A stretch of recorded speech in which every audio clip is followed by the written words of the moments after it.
Vožnjom kroz Gračanicu i protestom ispred zgrade opštine taksisti iz Maksija i Tine poručili su da konkurentska firma Šoferi IM iz Glogovca krši zakon o drumskom saobraćaju. Tražimo samo od opštine da se poštuje zakon član 33, sad ću vam reći, član 33 nebitno,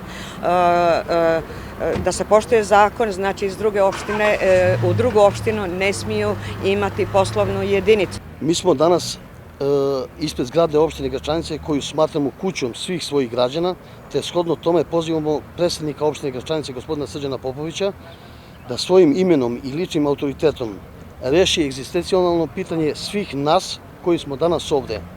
Moram da naglasim da ovaj problem postoji i traje duže od 6 meseci. Direktor Odeljenja za ekonomski razvoj i integracije opštine Gračanice Nebojša Milovanović je kazao da ne razume razlog za okupljanje, jer kako je istakao firma Šoferi IM više ne posluje iz Gračanice.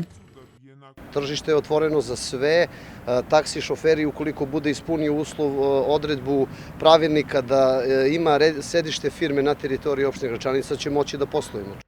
Sa druge strane, menadžer firme Šoferi IM Bojer Bajčinca kaže da je nakon suspenzije licence od strane opštine Gračanica sva vozila premesti u Prištinu, da sada radi samo po pozivu građana, ali da čeka usvajanje novog pravilnika nakon kojeg bi mogao da otvori poslovnicu u Gračanici.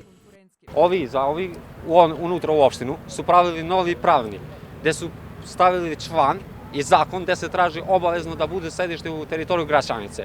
To je za nove firme, nije za ove firme što ostaju u Gračanicu. Sad, kad se donese jedan pravilnik, treba sve firme da se zovu u opštinu, da se drži sastanak, da ti da 30 dana rok. I ti na 30 dana da pokušaš da završiš to što ti dava opština. Ako ne možeš, posle treba da donese neku odluku tebe da izbaci. Dispečer u Šoferi IM Nemanja Živković smatra da ovaj problem među taksistima može da reši gradonačelnik lično i to sprečavanjem gubitka posla i egzistencije 10 zaposlenih u ovoj firmi. Ovde je u pitanju firma koja hrani 10 porodice, znači ja imam ljude koji rade zajedno sa mnom, znači svi oni su porodični ljudi. Znači ako nam daju neki period vremenski da mi možemo da izvadimo sedište ovde. Taksi službe, Maksi taksi i Tina taksi najavile su da će nastaviti sa protestima ukoliko opština Gračanica ne bude reagovala na njihove zahteve.